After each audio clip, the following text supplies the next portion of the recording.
Buenas noches, estimados colegas. Bienvenidos a otra reunión científica organizada por la Sociedad Paraguaya de Cardiología y Cirugía Cardiovascular. En este caso, la reunión científica organizada por nuestro Consejo de Cardiología Clínica. Aquí presente el director del Consejo, el doctor Gustavo Escalada. Le damos la bienvenida a todos los queridos socios de nuestra querida sociedad. Le damos la bienvenida a todos los colegas de otras especialidades. Le damos la bienvenida a nuestros colegas socios que nos están observando a través de nuestro canal YouTube de la sociedad. Queremos agradecer a nuestros disertantes de hoy que van a ser presentados de aquí a poco por nuestra moderadora, la doctora Rocío Catoni. Queremos agradecer, por supuesto, a nuestro laboratorio auspiciante, Casa Boller, en representación del laboratorio Novartis. Agradecido por este ambiente que nos preparó y les pido a todos que queden hasta el final, que nos prepara un agasajo muy lindo al final. Así es que vamos a tener una jornada muy linda por el tema y al final vamos a tener un lugar, un esparcimiento para que los colegas puedan conversar tranquilamente, acompañado de una buena bebida y una buena comida. Así es que agradecido con todos, agradecido y les pido nuevamente como presidente y en nombre de la comisión directiva, sigan enviando a la revista de la Sociedad Paraguaya de Cardiología y Cirugía Cardiovascular sus artículos, sus trabajos científicos. Ya vamos a llegar al tercer número, necesitamos uno más y ya vamos a estar en el cielo. Así es que, por favor, sigan enviando y guarden, por favor, la fecha de nuestro congreso en septiembre, nuestro gran congreso, que va a ser a fines de septiembre, por favor, el 25, el 26 y 27 de septiembre. Así que ahí estamos organizando, todos los consejos tienen sus actividades. Así que muchísimas gracias y doy la palabra a la doctora María del Rocío Catoni, que vamos a ver.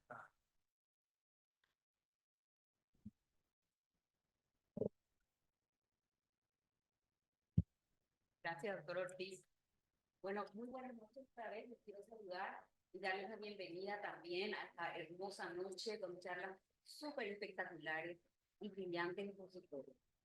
Vamos entonces en nuestro tema de epidemias, una visión práctica. Comenzamos con la doctora, Karina Cabellos. Ella va a hablar de la estratificación de riesgo cardiovascular, el ineludible paso inicial.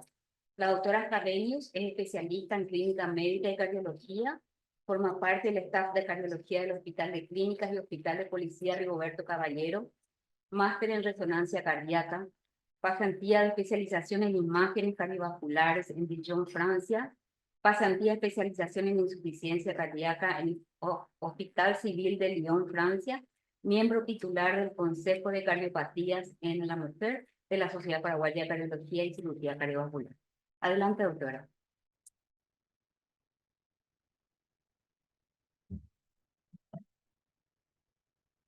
Muy buenas noches a todos. Vamos a comenzar con el ineludible paso inicial, que es la estratificación del riesgo cardiovascular.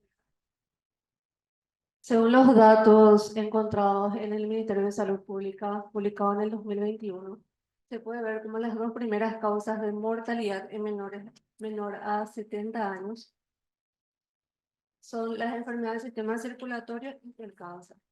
Pero vemos que dentro de las enfermedades del sistema circulatorio, donde se encuentran también incluidas las enfermedades cerebrovasculares y la diabetes, comparte factores de riesgo comunes. Dentro de lo que es la mortalidad de enfermedad cardiovascular, vemos que la más importante dentro del grupo del sistema circulatorio, la mortalidad más alta de las enfermedades cardiovasculares, seguida por accidente cerebrovascular, hipertensión arterial e insuficiencia cardíaca. ¿Qué nos dicen las nuevas guías europeas? Las nuevas guías europeas nos dicen clasificar a los pacientes según el riesgo cardiovascular global. Es decir, mirar al paciente no solamente teniendo en cuenta los factores de riesgo tradicionales que ya todos conocemos, sino también el riesgo genético, también el riesgo cardiovascular bioquímico y también el riesgo cardiovascular tisular. Estos son los scores que todos ya conocemos, divididos por regiones. Saben mucho en Europa, la guía europea recomienda el score 2, menor de 70 años, y el score OPT de mayor a 70 años. Las guías americanas, el ASCD, y dentro de lo que es Latinoamérica, el HART. Entonces comenzamos clasificando a los pacientes según el riesgo, los factores de riesgo tradicionales, las DLT, y sobre todo empezamos con las enfermedades cardiovasculares documentadas, que son las que no clasificamos con un score, sino que entran ya dentro de riesgo muy alto, como un antecedente de cardiopatía isquémica, CD o diabetes con toque de órganos blancos. Para lo demás empezamos a clasificar según los scores. Este es el score 2 de la Guía Europea de Cardiología, ya conocida por todos, que divide ser menor a 70 años, utilizamos el score 2, y mayor a 70 años el score 2O, y de acuerdo a eso lo clasificamos en bajo, moderado o alto riesgo. Este es el score de la Guía Americana, el ASCVD, y este es mi preferido, el HART. Es muy sencillo. Viene también una aplicación para celular. Los valores que debemos cargar son muy básicos, o sea, con una prueba de laboratorio, un perfil lipídico básico, más el factor de riesgo del paciente, ya podemos estratificarlo. Y lo mejor de todo es que podemos incluir ya en nuestra región lo que es Sudamérica, no utilizar las guías europeas o guías americanas. Pero bastan los scores disponibles dentro de los factores de riesgo tradicionales para poder clasificar al paciente según el riesgo cardiovascular, o qué más podemos buscar. Como ya había mencionado al comienzo, debemos ver al paciente como un todo, no solamente los factores de riesgo tradicionales, sino mirar un poco más. Acá podemos empezar a utilizar los métodos de imagen, empezando siempre por lo más básico y luego ir escalando. Electrocardiograma, un ecocardiograma, ecografía carotídea, Doppler carotídeo, score de calcio. Ya nos habían mencionado en las guías anteriores que la medición de la íntima no tiene mucho valor, pero sí las placas que se encuentran en el Doppler carotídeo sí pueden reclasificar al paciente y elevar el riesgo cardiovascular. El estudio PESA es un estudio muy interesante que se realizó en España. Se realizó en pacientes asintomáticos de Banco Santander con una edad comprendida entre 40 y 54 años. Y lo que ellos hicieron fue Doppler carotídeo, Doppler de miembros inferiores, abdominal y score de calcio dentro de lo que es la calcificación coronaria. ¿Y qué encontraron? Encontraron ateromatosis subclínica en un 50% de los pacientes. Y también ellos lo habían clasificado por sectores. Entonces vemos que la que presentó mayor ateromatosis subclínica es el Doppler de miembros inferiores, seguido por el Doppler carotídeo, el abdominal y por último el score de calcio. Entonces, ¿qué es lo que nos arrojó este estudio? Muy interesante. Que incluso pacientes que fueron catalogados de bajo riesgo cardiovascular, Framingham, tenían ateromatosis subclínica, un 58%, incluso un 36% ya tenían una enfermedad intermedia o generalizada. Quiere decir que ya eran varios territorios, no solamente iliofemoral, sino ya incluía carótida, un poco de score de calcio. Entonces es un estudio bastante interesante, y más teniendo en cuenta la edad de los pacientes y que eran pacientes asintomáticos. Entonces, si tomamos a un paciente de 40 años y calculamos el riesgo cardiovascular a 30 años, vemos que el 83% de los pacientes eran de alto riesgo. Debido al éxito del estudio PESA, ya empezaron a reclutarse en diciembre del año pasado más pacientes, como para ampliar a 11.000 pacientes. El anterior era 4.100 pacientes. Y este estudio va a ser dirigido por el doctor Valentín Fuster y esperamos los resultados próximamente. ¿Qué es otro estudio de imagen que estamos realizando actualmente? El score de calcio coronario, que también es un estudio de imagen ya con tomografía sin contraste gatillado, es decir, que tenemos que ponerle los electrodos y ahí nosotros vemos esto. Esto es lo que nos arroja el programa. Y ahí nosotros vemos la arteria descendente anterior, que es la pintada en amarillo, podemos ver la arteria circunfleja y luego nace la coronaria derecha. Lo que nosotros hacemos algo muy sencillo, acá puede ver los colores, nosotros vamos pintando el calcio de acuerdo a la región descendente anterior. Acá dice que pintamos en amarillo, entonces podemos sacar un score de calcio por arteria y un score de calcio total que pueden ver ahí abajo. Es un estudio muy sencillo, muy rápido, no requiere contraste, no requiere evaluación por alergia y nos toma 5 minutos hacer el estudio y 5 minutos pintar las arterias. Entonces con eso ya tenemos un score de calcio total. Es así como nosotros vemos, acá como pueden ver los colores, y nosotros vamos pintando las arterias y tenemos por la calcificación por arteria y un score de calcio total. Bastante sencillo de hacer. Y esto es lo que nos arroja y lo que nosotros miramos es el score de calcio total. Si bien es importante saber también dónde está la calcificación, o lo mismo la calcificación en la descendente posterior o una calcificación en el tronco coronario. Entonces, un score de calcio 0 es de muy bajo riesgo. Del 1 al 10 es bajo riesgo. Del 11 al 100 es moderado, de 100 a 400 alto y mayor a 400 muy alto.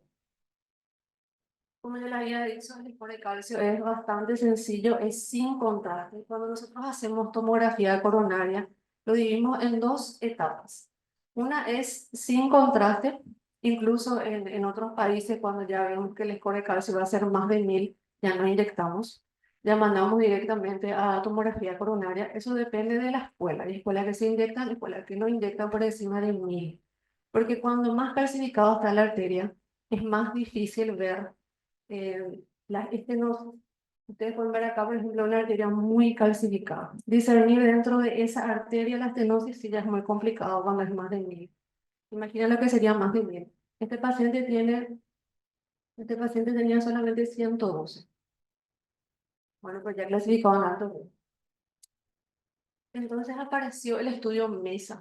El estudio MESA se hizo en pacientes con un score de calcio bajo. Comparó un score de calcio 0 con un score de calcio de menos de 10. Y le dio mucha importancia al score de calcio 0. Porque el score de calcio 0 un riesgo muy bajo de eventos cardiovasculares, menor del 1% al año, comparado con un score de calcio del 1 al 10 que ya triplica su riesgo cardiovascular.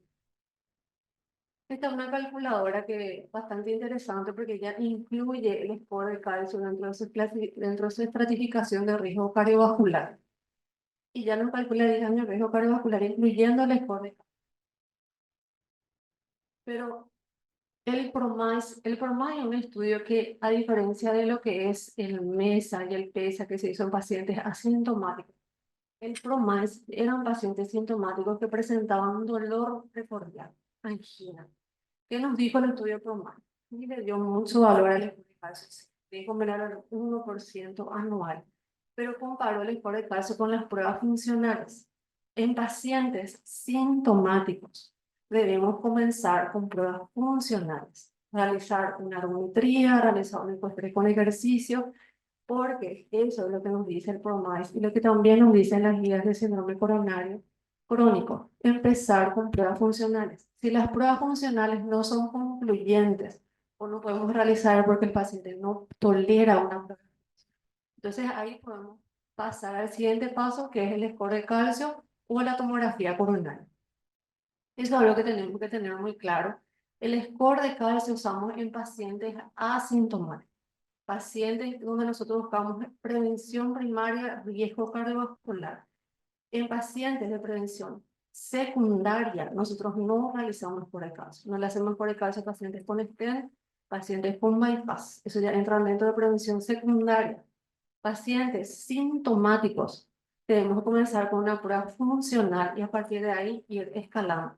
Por eso puse el estudio PROMIS como para ir sabiendo en qué momento metemos las nuevas pruebas que nosotros estamos teniendo ahora. O sea, no mandar a tomografía coronaria a pacientes con infarto.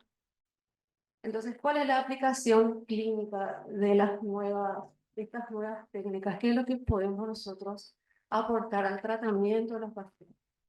¿Qué es lo que nos dicen el score de calcio y la estatina? Cuando tenemos un score de calcio más de 300, es decir, pacientes ya con alto riesgo según score de calcio, las guías americanas ya del 2013 nos autorizan a usar estatinas de alta intensidad. Cuando un score de calcio es más de 300, nosotros podemos tratar como prevención secundaria, bajar el LDL a menos de 55. ¿Qué es lo que nos dice el score de calcio de 100 a 299? Es estatinas de intensidad moderada, del 1 al 99, intensidad moderada, y el score de calcio 0 es aquel que nosotros no utilizamos estatinas a excepción de ciertos grupos como los pacientes con hipercolesterolemia familiar. Entonces, de acuerdo al score de calcio, nosotros podemos utilizar diferentes intensidades de la estatina, ya teniendo en cuenta que un score de calcio de 1, nosotros ya podemos empezar a utilizar estatinas. Como decían en una charla que participé, yo veo una placa en mi tronco, ya voy a querer tomar estatina. Esto es como nosotros podemos separar las arterias, lo que es tomografía coronaria, que podemos visualizar. Y esta es la cantidad de calcio que pueden llegar a tener las arterias coronarias y también la aorta. Entonces, que algunas escuelas, cuando les score de calcio es más de ya no inyectan contraste. ¿Qué es lo que nos dice sobre el uso de aspirina?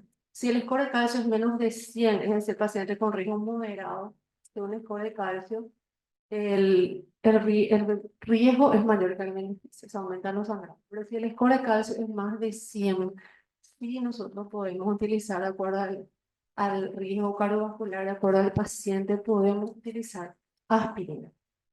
Eso es lo bueno también del score de calcio.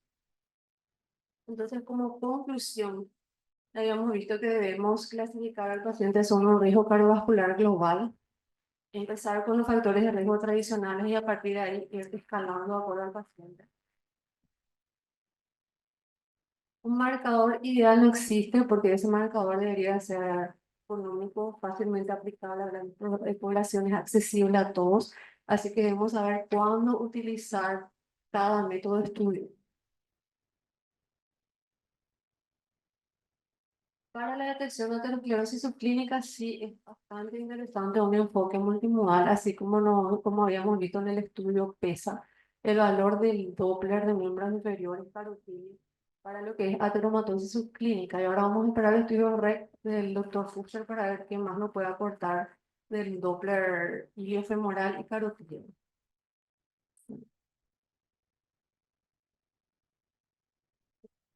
Muchas gracias.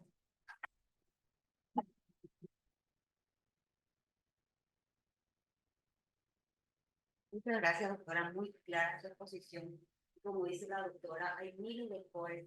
Uno debe elegir el más amigable para cada uno. Lo importante es que establezcamos el riesgo cardiovascular de nuestros pacientes. Bueno, sin más, vamos a continuar con el segundo expositor, el doctor Joel Paredes. Él va a hablar de la inflamación en el contexto aterosclerótico. Es un norte en el tratamiento de esta. El doctor es médico internista, cardiólogo y ecocardiografista, miembro del staff de cardiología del Hospital Central del Instituto de Previsión Social, miembro titular de la Sociedad Paraguaya de Cardiología y Cirugía Cardiovascular, experto universitario en manejo de riesgo cardiovascular, Universidad de Córdoba.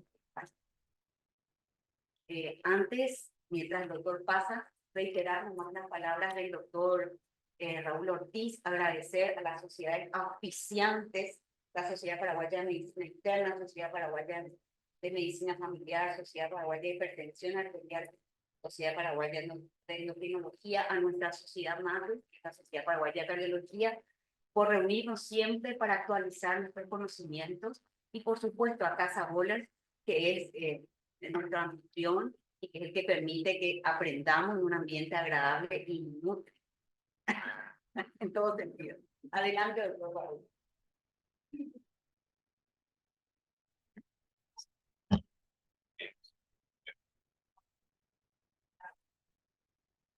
Muy buenas noches, gracias por la invitación. Voy a hablarles acerca de la inflamación en el contexto de la aterosclerosis. Sería un norte en el tratamiento de esta.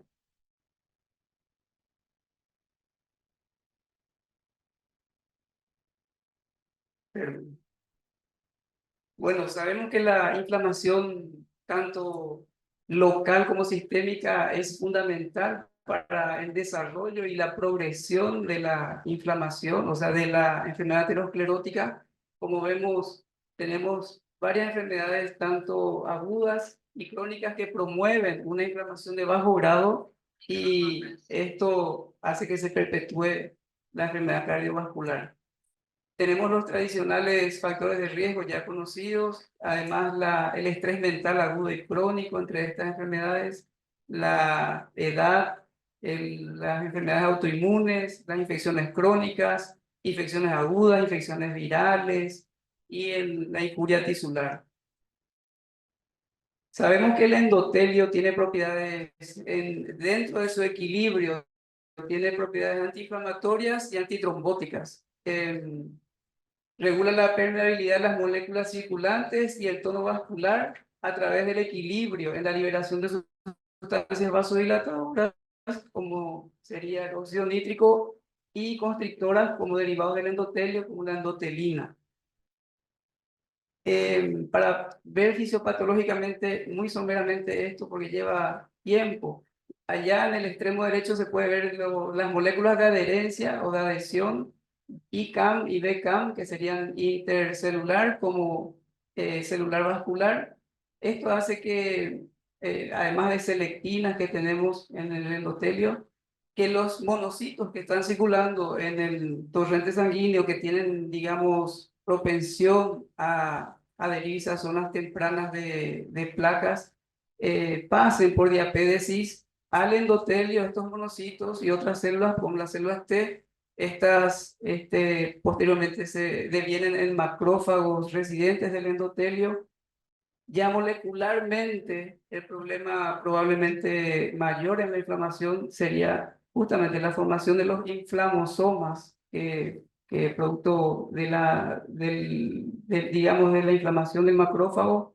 Estos inflamosomas producen la prointerleuquina B, prointerleuquina 18, que posteriormente se forma la interleuquina 1B, interleuquina 18, la interleuquina 6, que es la que produce realmente el aumento de la PCR, que posteriormente vamos a hablar como la PCR es un marcador importante de inflamación, y la formación de las metaloproteasas de matriz, que posteriormente degradan el colágeno del endotelio y hacen que el endotelio digamos, se afine y sea propenso a la formación de trombos.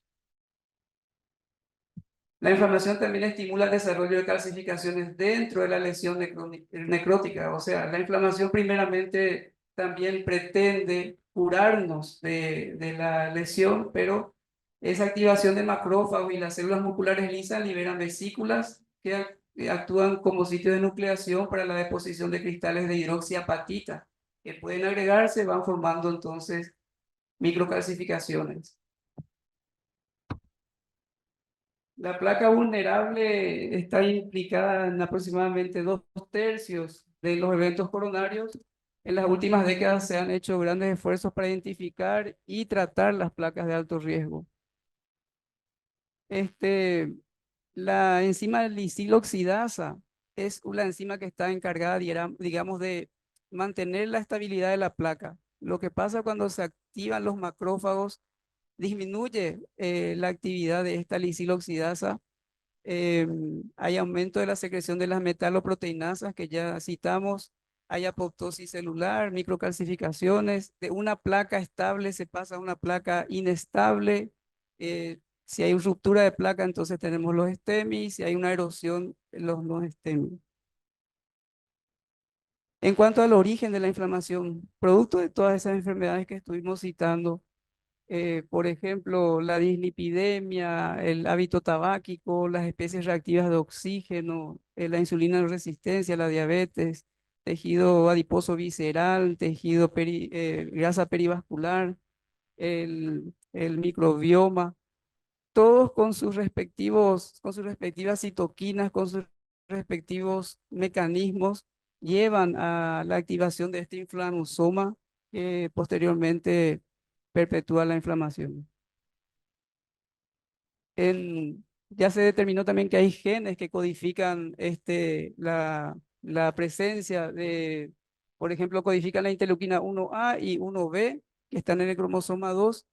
Se habían hecho estudios comparando la raza, la raza caucásica con afroamericanas, y se constató, por ejemplo, que los afroamericanos tienen, por ejemplo, expresión genética de la interleuquina 1 proinflamatoria y reducción de la interleuquina 10, que sería antiinflamatoria con respecto a los caucásicos.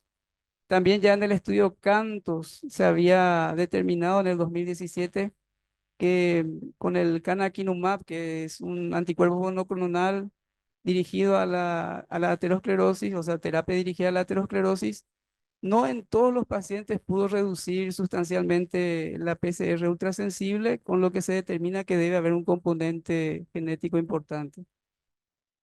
En cuanto a la diabetes mellitus, tenemos también que la dieta rica en grasas saturadas se asoció con niveles más altos de interleuquina 6, factores de necrosis tumoral, la mayor expresión de estas moléculas de adherencia. Eh, ya esto voy a pasar, o sea, lo que tenemos en cuanto a a los factores de riesgo cardiovascular, a los factores de riesgo modificables y no modificables para diabetes de mellitus, tenemos la historia genética como no modificable y también la parte de la obesidad y la baja actividad física, la dieta, la mala dieta entre los modificables, lo que llevaría a una disregulación crónica una disfunción crónica del metabolismo de la insulina, tanto en mecanismos genéticos, disfunción mitocondrial, disbiosis intestinal, inflamación. La disbiosis intestinal vemos que tanto viene de lo genético como de lo modificable, especie reactiva de oxígeno, y que a la larga lo que hacen es una memoria metabólica que va trastornando el RNA, disregula el RNA, también hay una inflamación de bajo grado y las especies reactivas de oxígeno trastornan también, por ejemplo, la respiración. Nada más para citar el tabaquismo, que tiene agentes mutagénicos, cancerígenos. La nicotina actúa a través de la inhibición del receptor nicotínico de la acetilcolina en macrófagos. Hay inflamación local en el parénquima pulmonar, niveles más elevados de PCR ultrasensible, fibrinógeno. La resistencia a la insulina, la obesidad también puede conducir a una supresión deficiente de la lipólisis. Entonces esto hace que los ácidos grasos libres circulen más en el plasma, y en presencia de niveles altos de insulina hay una absorción alterada de la glucosa. Los ácidos grasos libres se acumulan en otros tejidos como el músculo o el hígado. En cuanto a la actividad física también, ya está probado que la actividad física regular hace que disminuya la inflamación, estos 150 minutos semanales, y que tiene que ser la actividad física regular y no esta de una vez por semana o una vez por cada 15 días, porque en su inicio prácticamente es inflamatoria la actividad física y debe ser regular para que eso se equilibre y que la parte antiinflamatoria tome su importancia. En cuanto al LDL, vemos que en un entorno inflamatorio el metabolismo de las lipoproteínas se desplaza de la LDL colesterol de tamaño grande y mediano hacia las subfracciones pequeñas. Arriba en la franja rosada se ve el LDL tamaño grande, que ciertamente puede ser reciclada, por decirlo así, por el hígado. Y en la parte de abajo se ve las SDLDL que circulan, que son más pequeñas y densas y con una menor afinidad por el receptor de LDL colesterol específico del hígado. Y circulan y son propensas a entrar en el endotelio. Entonces, ya en cuanto a los biomarcadores, hablamos de la proteína C reactiva, que es hepática en respuesta a las citoquinas, predictor de riesgo cardiovascular importante, la mieloperoxidasa. Tenemos la LPPLA2, lipoproteína fosfolipasa A2, producida por macrófagos o por células espumosas dentro de las placas ateroscleróticas. Activa el catabolismo de los fosfolípidos oxidados, induce estrés oxidativo, es transportado por LDL y unido a su componente apoproteína B100. Tenemos el TMAO, N-óxido de trimetilamina, elevado en individuos con mayor consumo dietético de L-carnitina y colina. De todas maneras, ninguno de estos marcadores fue mejor que el PCR para determinar la inflamación. En cuanto a los biomarcadores de imagen, tenemos la fluorodesoxiglucosa, un análogo de la glucosa, que su target es el transportador de glucosa. Después también está el dotatate, el estudio PESA, que ya citó la doctora también, los individuos con mayor número de factores de riesgo de enfermedad cardiovascular tuvieron una mayor captación de fluoro de desoxiglucosa en las arterias femoral, ilíaca, aórtica o carótida. También se mide el tejido adiposo perivascular en las coronarias, donde se correlacionó débilmente con los niveles de PCR y perdió su capacidad predictiva en aquellos que comenzaron a tomar estatinas o aspirinas, pero la alta atenuación de la grasa perivascular alrededor de las arterias coronarias descendentes y derechas se asoció con un mayor riesgo de mortalidad por todas las causas. En cuanto a la terapéutica, en verde vemos lo que ya probó o tiene una prueba sustancial de efectividad ante la inflamación, las estatinas, el canakinumab, la colchicina, los inhibidores de PCSK9.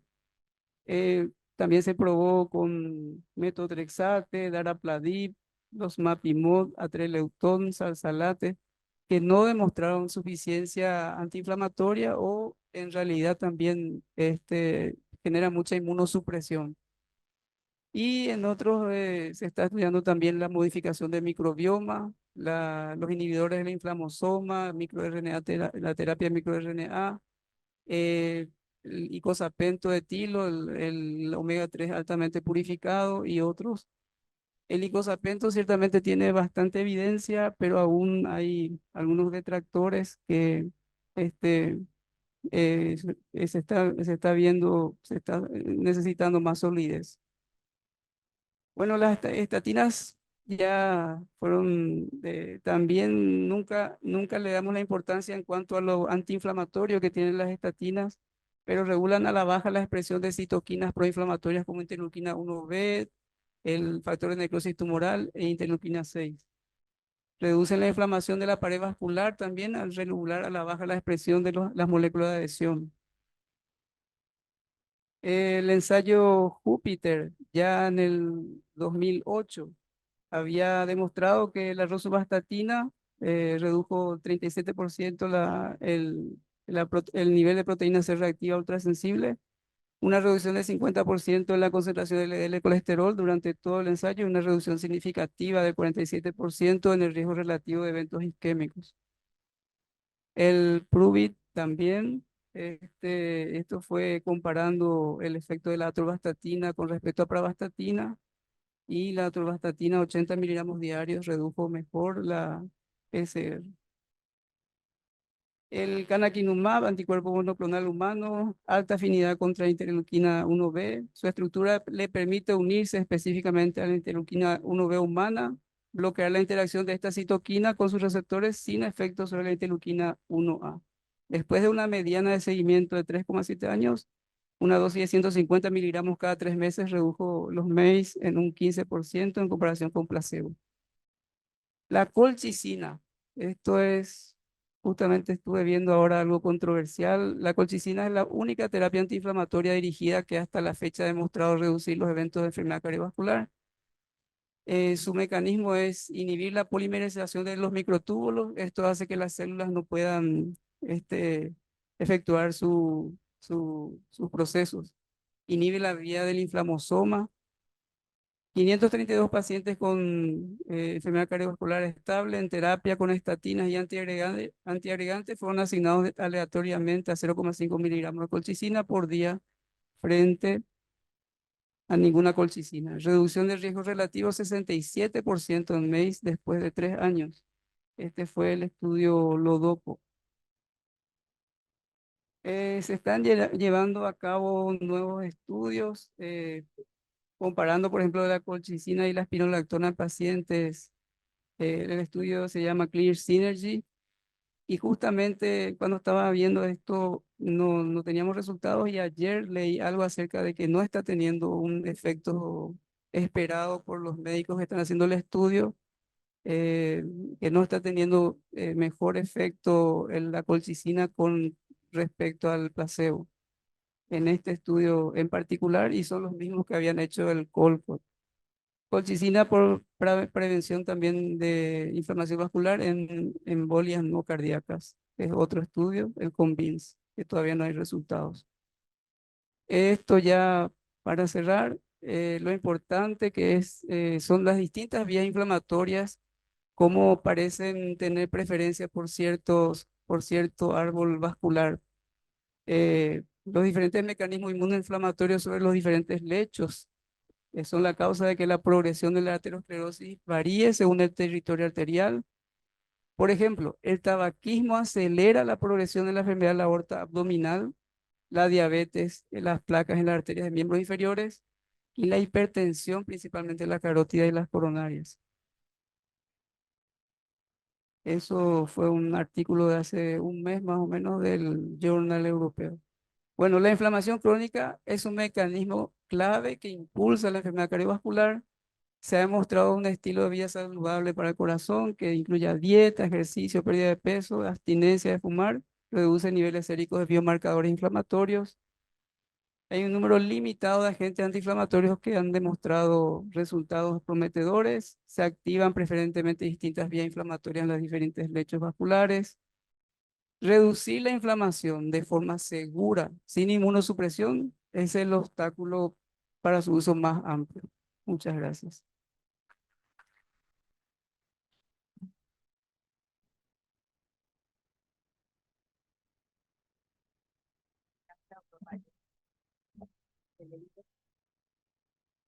Vamos a continuar con la doctora Dayana Ibarrola. Y díganme, ¿a quién habla hoy? Bueno, ella va a hablar sobre el objetivo actual del LDL colesterol, siempre menos es más. La doctora Dayana Ibarrola es cardióloga clínica e intervencionista, miembro titular del Consejo Cardiopatía en la Mujer de la Sociedad Paraguaya de Cardiología y Cirugía Cardiovascular. Es expresidente de la Sociedad Paraguaya de Cuidados Intensivos y Cardiovasculares.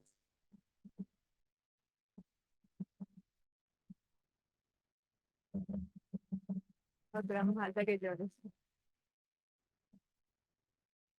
Usted tiene taco. Bueno, muchas gracias por la invitación. Me confundí, me olvidé con los tacos, ya me fui. Gracias a la sociedad por la invitación. El tema que me pidieron hablar es el objetivo actual de las concentraciones de LDL. La pregunta es interesante, siempre menos es más. No tengo conflictos de intereses. Como ustedes saben, las enfermedades cardiovasculares definitivamente son la primera causa de muerte a nivel mundial y han ido lastimosamente, a pesar de todos los esfuerzos, incrementándose progresivamente. Como ven, en 1990 la mortalidad por causa cardiovascular era de 12.068.000 personas y para el 2019 se llevó la vida de 18.562.000 personas y desafortunadamente para el 2030 se esperan que estas tasas sigan en incremento, así que la tarea que tenemos para lograr frenar este proceso es enorme, porque somos cardiólogos y necesitamos trabajar en conjunto para poder frenar este tipo de cuestiones. Dentro de esto, las concentraciones elevadas de colesterol constituyen una causa importante de la mortalidad de causa cardiovascular, pero también de la mortalidad de causa no cardiovascular, ¿sí? Hoy 1 de cada 10 personas tiene concentraciones séricas elevadas de LDL. Mayores de 21 años, 1 de cada 10 tiene concentración sérica elevada de LDL, o sea que si hoy nos dosan a nosotros, probablemente acá tenemos por lo menos 10 personas con concentraciones séricas elevadas de LDL. Es bien sabido que por los estudios epidemiológicos, los análisis genéticos, los ensayos clínicos, ¿verdad? Que los niveles plasmáticos altos de LDL, independientemente de la causa, están fuertemente asociados con la enfermedad y con la mortalidad cardiovascular. En los últimos 45, casi 50 años, los valores solicitados, los valores que sugieren las guías han ido reduciéndose ostensiblemente. Fíjense que a finales de los 90, digo, a finales de los 80, la década de los 80, las concentraciones séricas propuestas para el LDL, un factor de riesgo cardiovascular, eran de 130 y a lo largo de los años se han ido reduciendo estas concentraciones séricas de LDL entre 55 a 50 según el riesgo cardiovascular que tenga el paciente, como nos mostró hace un rato la doctora Karina también, ¿verdad? O sea, cada vez más las concentraciones séricas de LDL deberían ser inferiores. Suficiente evidencia hay para esto. Yo no voy a hablar mucho de esto, pero básicamente según el estadio de riesgo, la clasificación de riesgo que tenga el paciente, la intensidad de tratamiento o la intensidad de tratamiento y la indicación de reducción de valores de colesterol de LDL, debería ser esta, ¿verdad? La mayoría de nosotros manejamos desafortunadamente pacientes de alto y muy alto riesgo cardiovascular y cada vez tenemos pacientes con riesgo bajo, con riesgo moderado, estamos en ese rango de alto y muy alto riesgo. Tenemos medicación potente que ha logrado reducir valores de colesterol LDL desde el 23% hasta 88%, dependiendo de la combinación que usemos, y llevar la medicación potente, o sea, esta medicación potente con la que contamos, ha logrado incluso llevar las concentraciones séricas del LDL a valores de un recién nacido, ¿sí? Eh, entonces, ya sabemos que la terapia agresiva para reducir los lípidos reduce aún más el riesgo de los eventos y de las enfermedades cardiovasculares. Hoy sabemos bien que por cada reducción de 40 miligramos por decilitro se reducen aproximadamente un 20% de riesgo de eventos de enfermedad cardiovascular. La señora es Carolina Herrera. Tiene una premisa fundamental en la moda que dice que menos es más. Cuando me dieron la pregunta para revisar el tema, lo primero que me vino a la cabeza fue menos es más. La pregunta era las concentraciones séricas de colesterol LDL. Siempre menos es más. Vamos a ir respondiendo las preguntas porque ya sabemos muy bien que las concentraciones séricas de LDL son sumamente importantes para reducir la carga de factores de riesgo de arteriosclerosis en nuestros pacientes, pero también surge la duda de si hasta qué punto es seguro bajarlo, cuánto te lo puedo bajar y si realmente es bueno bajar, acordándonos que que el LDL también es importante para el funcionamiento del organismo, ¿verdad? Entonces, espero poder responder algunas preguntas viendo algunos trabajos. Este, por ejemplo, ¿sí? Se había presentado en el 2023, era un estudio para ver o evaluar la mortalidad de los pacientes mayores de 65 años sin alguna patología previa, ¿verdad? O sea, el tema era examinar la relación entre las concentraciones de LDL y la mortalidad de las personas mayores de 65 años. ¿Qué hizo el estudio? Examinó la asociación entre los niveles de LDL, el riesgo de mortalidad por cualquier causa, por enfermedad cardiovascular, por cáncer y por enfermedades combinadas que no sean ni cáncer ni enfermedad cardiovascular en una cohorte de personas de 65 años. Involucraron a 12.334 pacientes con una media de 75 años y el seguimiento fue a 7 años. Ojo, miren, al inicio del estudio los pacientes no presentaban demencia, no tenían discapacidad física ni tenían enfermedad cardiovascular diagnosticada y tampoco estaban tomando medicación hipolipemiante. Entonces, estos son los resultados de este trabajo y si ustedes se fijan, ¿sí? Las concentraciones séricas de LDL de menos de 2 milimoles, que serían menos de 70 miligramos por decilitro, tiene un mayor riesgo de mortalidad por enfermedades no cáncer, no enfermedad cardiovascular, en comparación, por ejemplo, con la mortalidad de causa cardiovascular, ¿sí? Entonces, cuando vemos otra vez esto, vemos como hay un comportamiento de una curva en U, en donde los pacientes que tienen concentraciones séricas de LDL inferiores a 70 tienen más mortalidad por cáncer, tienen más mortalidad por enfermedades no cáncer y no enfermedades cardiovasculares, y cuando las cifras de LDL son mayores a 160, tienen más mortalidad por causas de enfermedades cardiovasculares. Este fue un trabajo que metió mucho ruido, ¿sí?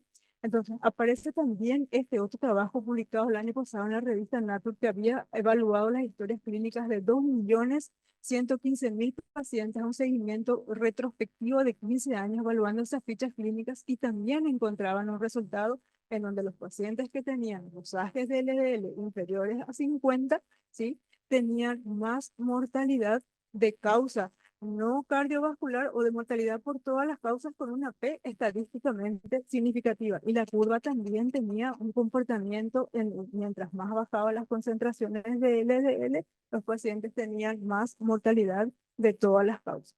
Y cuando las concentraciones séricas de LDL eran superiores a 160, tenían más mortalidad de causa cardiovascular. Ahora, este otro trabajo también evalúa a los pacientes durante un seguimiento de 20 años y nos dicen que los valores de LDL cuando están por debajo de 70 se asocian con un mayor riesgo de mortalidad por cualquier causa, por enfermedad cardiovascular y por accidente cerebrovascular. Y de vuelta también nos dicen que los pacientes que tienen concentraciones séricas umbrales de más de 190 tienen más riesgo de mortalidad por enfermedad cardiovascular.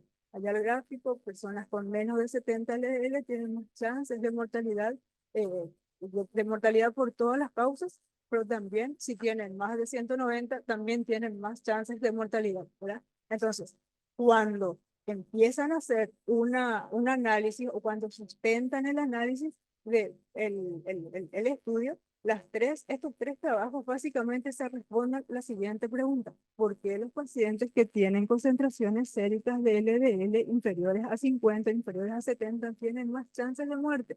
Probablemente porque los valores bajos de LDL se asociaban a un mayor riesgo de muerte por sepsis, por infección, por EPOC y por enfermedad hepática.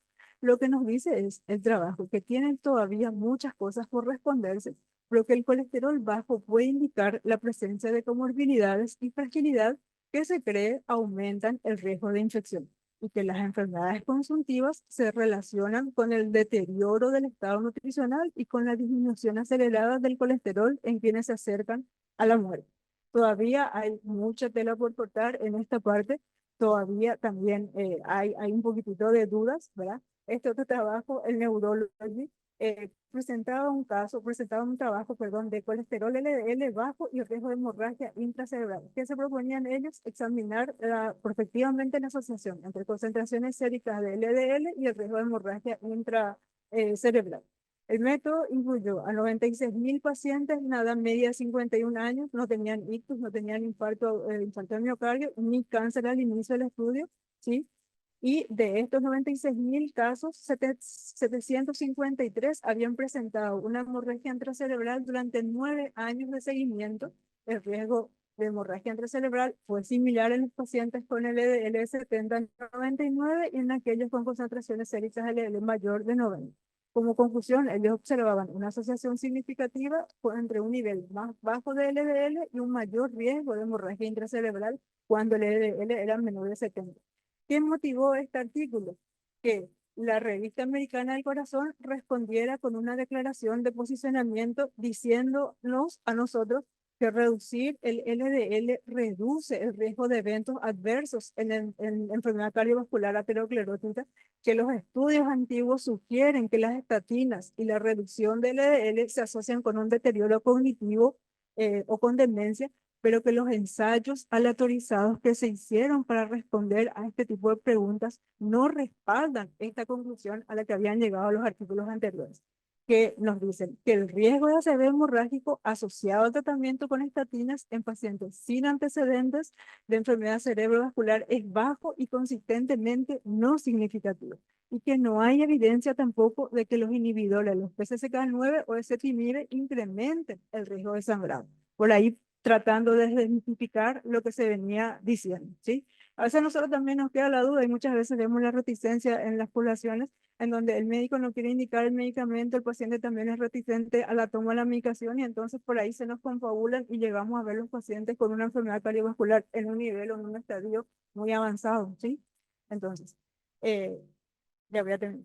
La seguridad y eficacia a largo plazo, este era otro trabajo que era bastante interesante porque estudiaba el INPRO en pacientes que habían tenido un síndrome coronario agudo y los seguía, ¿sí? Y tenían 15.281 pacientes que estaban involucrados en esta revisión. Y entonces este trabajo mostró que las reducciones significativas en eventos cardiovasculares adversos con concentraciones séricas, fíjense la concentración de LDL que tenía, menos de 30, en comparación con aquellos que tenían 70, no tenían un aumento concomitante en las tasas de eventos neurocognitivos, accidente cerebrovascular hemorrágico o muertes no relacionadas con enfermedad cardiovascular, ¿sí?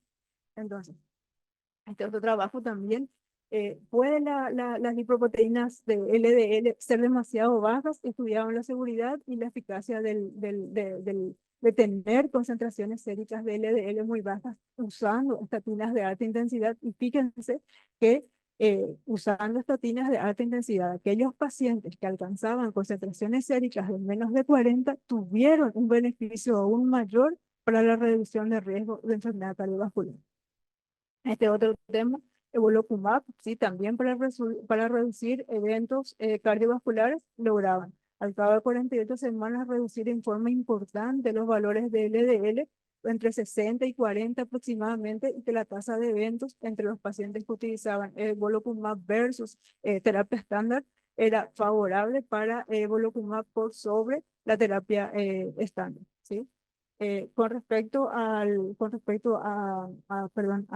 implicidad en el estudio Orión, se ha visto que las concentraciones séricas de LDL han logrado reducirse tanto y todavía siguen a valores de prácticamente valores normales, valores considerados fisiológicos, que son entre 25 y 60 miligramos por decilitro de LDL, y que la reducción promedio a 4 años fue de 44%, fue bien tolerado, fue segura, ¿verdad? Y la única reacción adversa que ellos encontraron, los efectos nocivos, digamos, fueron las reacciones en el sitio de la inyección, ¿sí?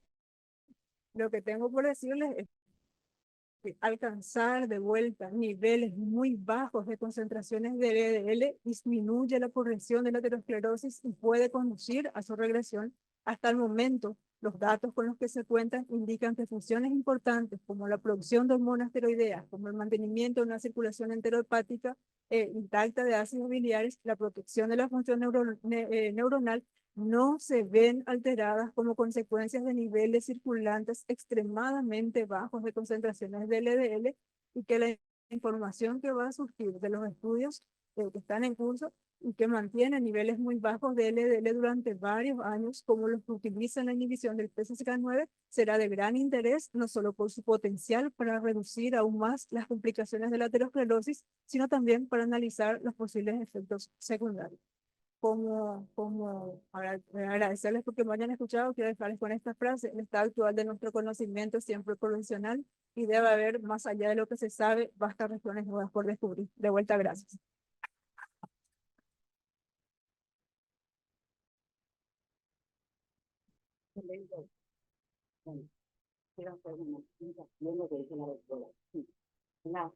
Bajar el colesterol reduce el riesgo de evento cardiovascular. Luego que tengo aumento de altura a otra patología. Miren que la patología cardiovascular es la primera causa de muerte en el mundo, y el cáncer también. Entonces, si mejora la patología cardiovascular, la mortalidad, creo, las guías te dicen que menos es más, doctor, y por mucho tiempo, por todo el tiempo que sea necesario, ¿verdad? Bueno, fantástico. Llegamos ahora a la última charla, que nos va a hablar beneficios cardiovasculares de los fármacos que actúan sobre la enzima PCSK9, perdón. ¿Es una realidad presente o futura? El doctor Gustavo Escalada, él es cardiólogo clínico, jefe del Servicio de Cardiología del Hospital Nacional de Itagua, miembro titular y director del Consejo de Cardiología Clínica de la Sociedad Paraguaya de Cardiología y Cirugía Cardiovascular, Fellow del American College of Cardiology, Máster en Cardiología Clínica, Fellow de la CIAC. Adelante.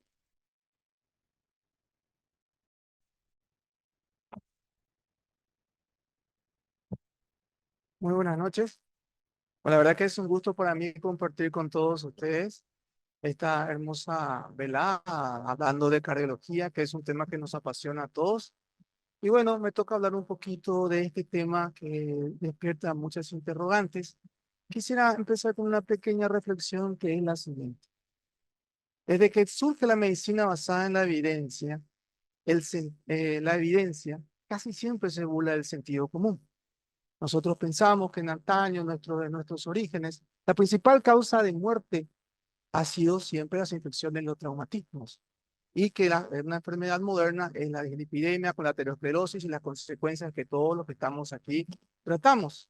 Sin embargo, este es un estudio del doctor Jagat Narula y el doctor Randall Thompson con momias de más de 4.000 años de antigüedad de Egipto, Perú, Centroamérica, donde se ha demostrado que la aterosclerosis siempre estuvo presente.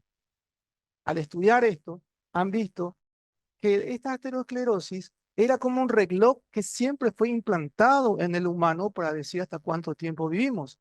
En aquel entonces, hace 4.000 años, teníamos una sobrevida de aproximadamente 40 años, y si se fijan ustedes en el gráfico a la izquierda, acá el gráfico a la izquierda, van a ver que la aterosclerosis está bastante alta, alrededor de los 40 años, que era el fin de la vida en aquel entonces, alrededor de un 70%.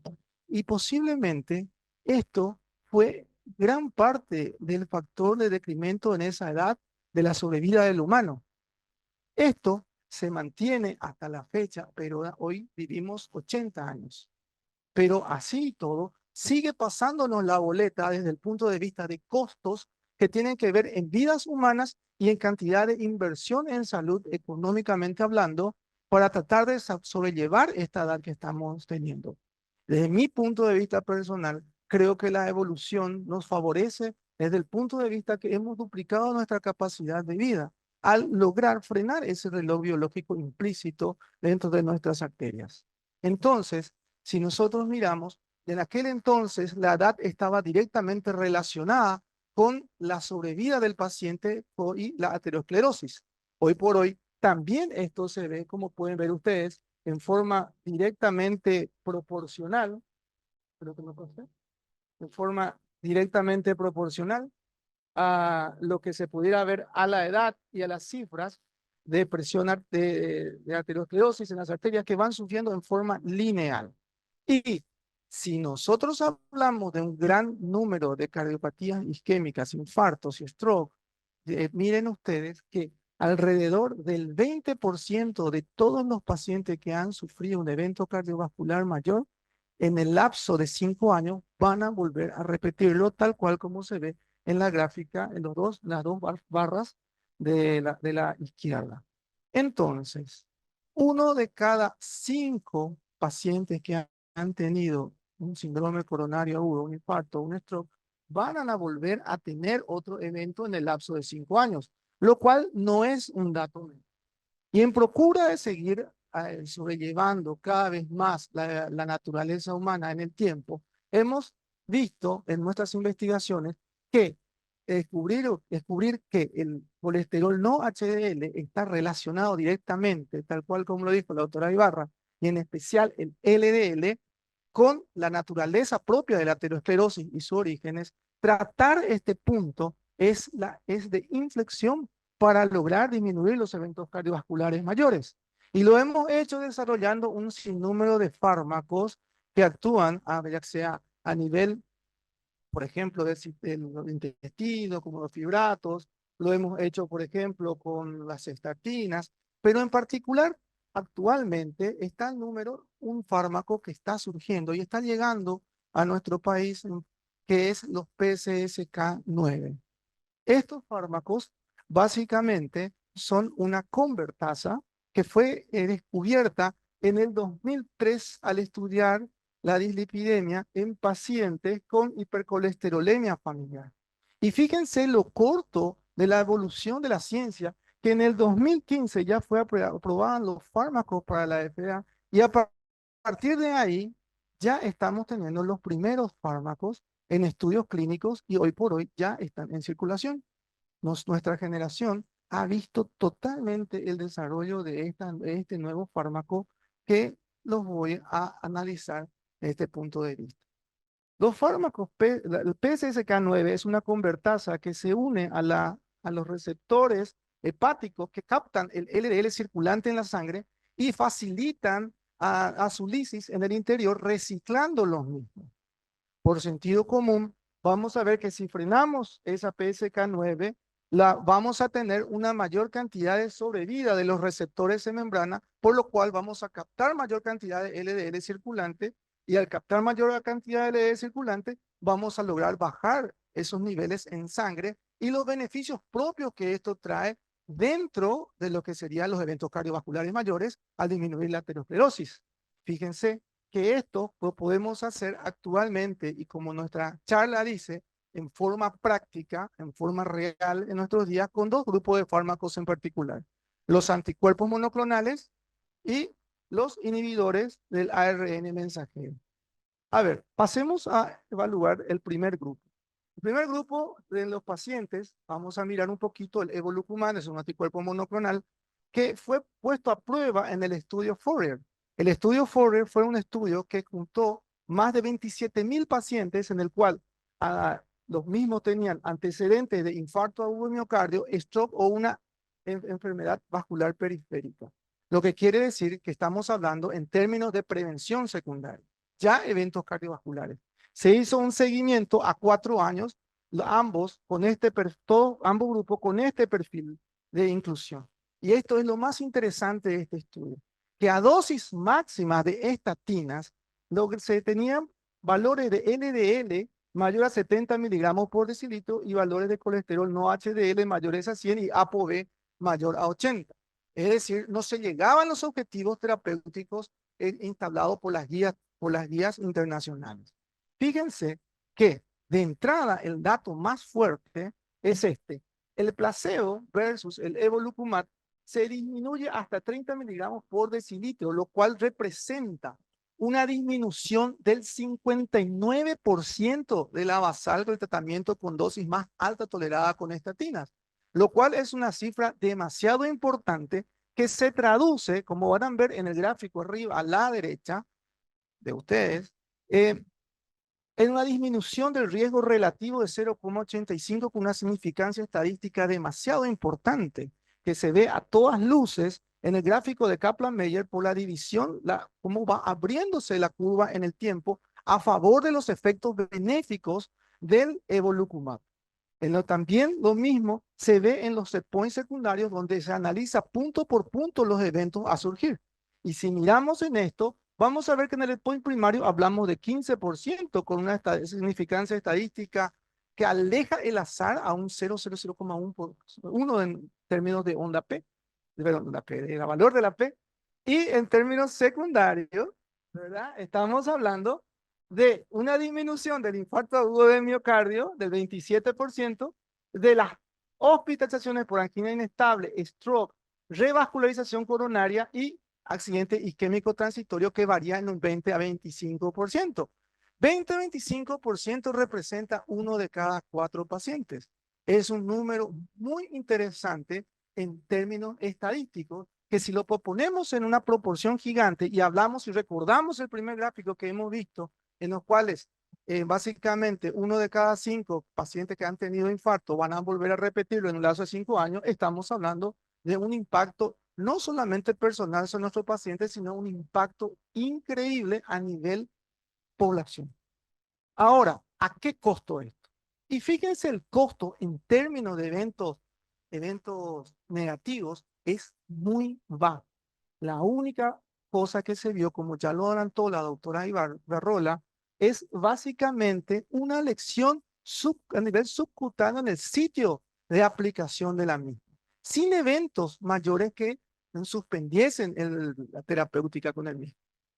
Ahora bien, si miramos un estudio post-hoc, y quiero contar que post-hoc para un grupo de chicos que me preguntaron qué significa, significa analizar después de presentado el estudio un grupo en particular de pacientes, y si miramos exclusivamente el stroke, fíjense ustedes cómo se disminuye el stroke general en un 21%, el isquémico en un 25% y el accidente isquémico transitorio en un 23%. Es decir, que realmente estos números son importantes y su efectividad muy buena en relación al efecto colateral que pudiera tener. Ahora, analicémoslo ya no en aquel que tuvo un antecedente, sino aquel que tuvo un síndrome coronario agudo en un lapso no menor de 12 semanas. Es decir, realmente post síndrome coronario agudo que no ha llegado al objetivo terapéutico con el alirocumab en el estudio Odyssey Outcome. En este estudio, también con el mismo diseño del anterior, 800,000 pacientes, un seguimiento a 2.5 años, alirocumab inyectado en forma subcutánea 2 veces al mes, es decir, cada 15 días. Fíjense ustedes, con el mismo perfil de inclusión que el anterior, es decir, sin llegar a los valores objetivos y con una estatina a dosis máxima tolerable por el paciente, llegamos al siguiente. La disminución a las 4 semanas fue de un número muy importante de 93 miligramos por decilitro a 40. Ya a las primeras 4 semanas, que se traduce en una disminución de eventos coronarios mayores, que pueden verlo a su izquierda en la curva de Kaplan-Meier, que ven que disminuye el heart radio en 0,85, lo cual significa un factor de protección alrededor del 25%, con una significancia estadística realmente importante. Y si miramos los puntos secundarios parámetro por parámetro, van a ver que van desde el 12 hasta el 14%. Son números muy parecidos al estudio anterior, al Fourier, pero en pacientes que han sufrido síndrome coronario agudo puntualmente. Y el costo sigue siendo bajo en términos de eventos colaterales. Ahora bien, si miramos el estudio post-hoc también en este de stroke post-síndrome coronario agudo, fíjense que se disminuye en un 28%, casi 30%. Es decir, de cada 3 pacientes, un paciente estaría saliéndose de este grupo nefasto con el simple hecho de recibir esta fármaco.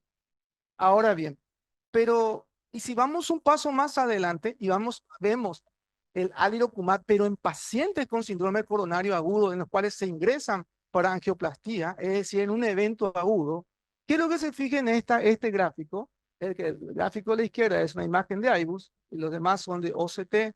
Fíjense cómo el alirocumab inyectado como primera opción en pacientes que estaban recibiendo estatinas logra disminuir la placa, el volumen de la placa, el núcleo corlipídico y disminuye la fibrosis o signos de inflamación de los mismos, llevando a otro nivel el efecto pleiotrópico de las estatinas, superándolos con una significancia estadística que ustedes pueden verla aquí en las flechas rojas, donde estamos hablando de algo estadísticamente muy representativo.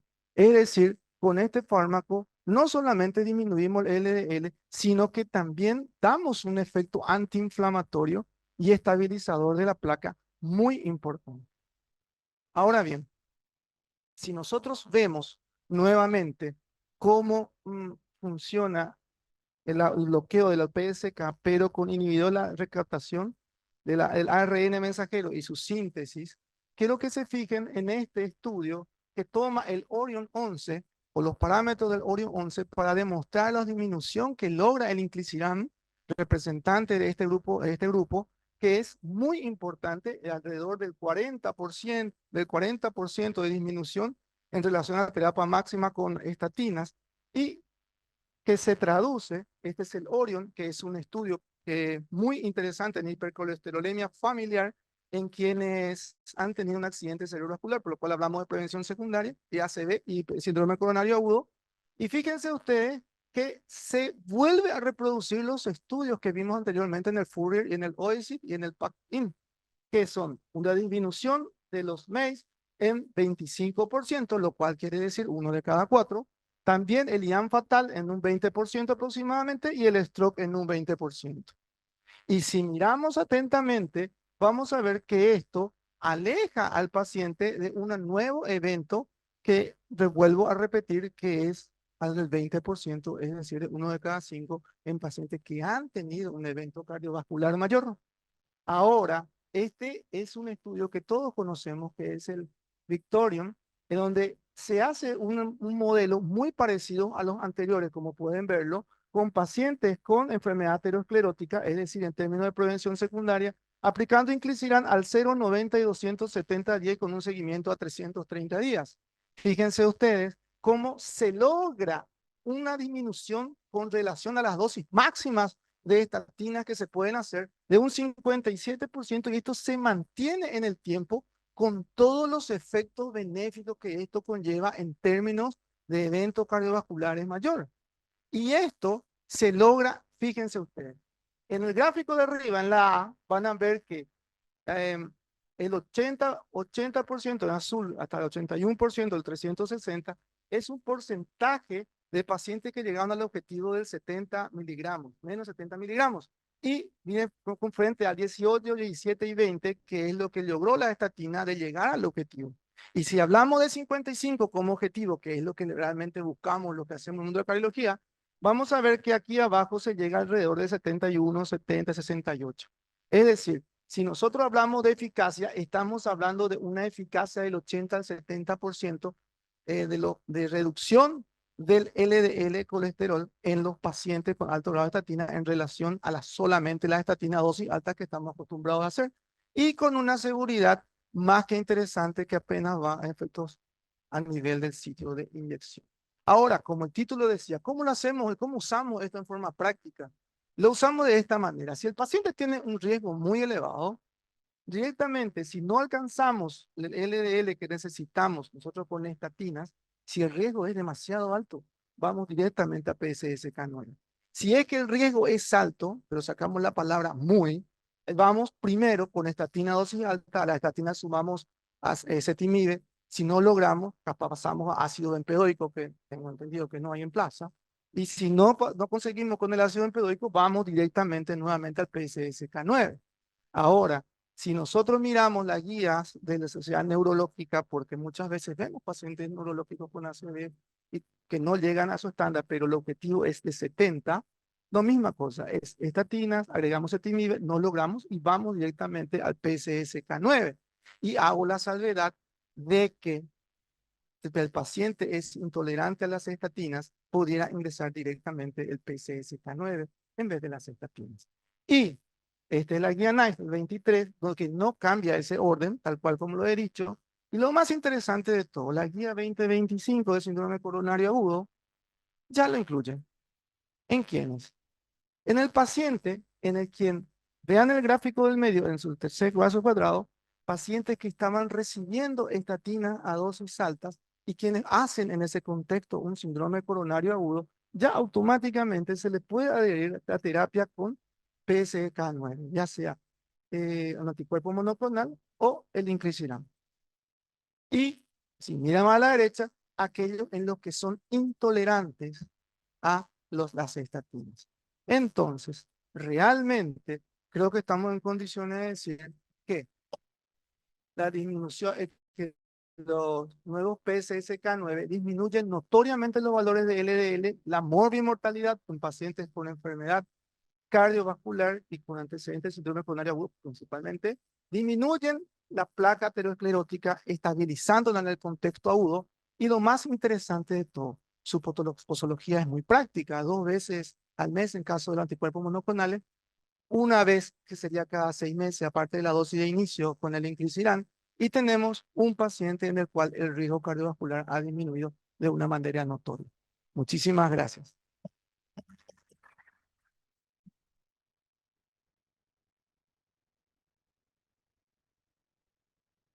Bueno, vamos a dar paso al panel debate y le pedimos a los panelistas que pasen al frente. Ellos son el doctor Ángel Brites, por favor, el doctor Martín Valiente y la doctora Nancy Silvera. El doctor Ángel Brites es especialista en cardiología clínica y medicina interna, está en la unidad coronaria del Hospital Central de IPS, consultorio y estudios diagnósticos del Hospital Nacional de Itagua.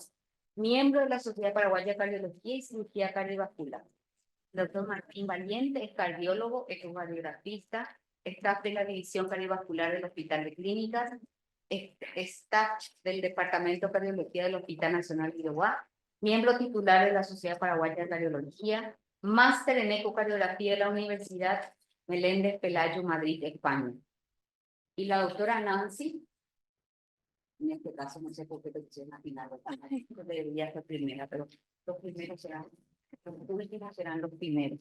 La doctora Nancy, médica cardióloga, miembro titular de la Sociedad Paraguaya de Cardiología y Cirugía Cardiovascular, certificación en la subespecialidad de intervencionismo cardíaco ecocardiografía, práctica de la medicina en el Instituto de Previsión Social, Hospital Policial, Hospital Nacional de Itagua y sanatorios privados, y fellow de la CICIAR.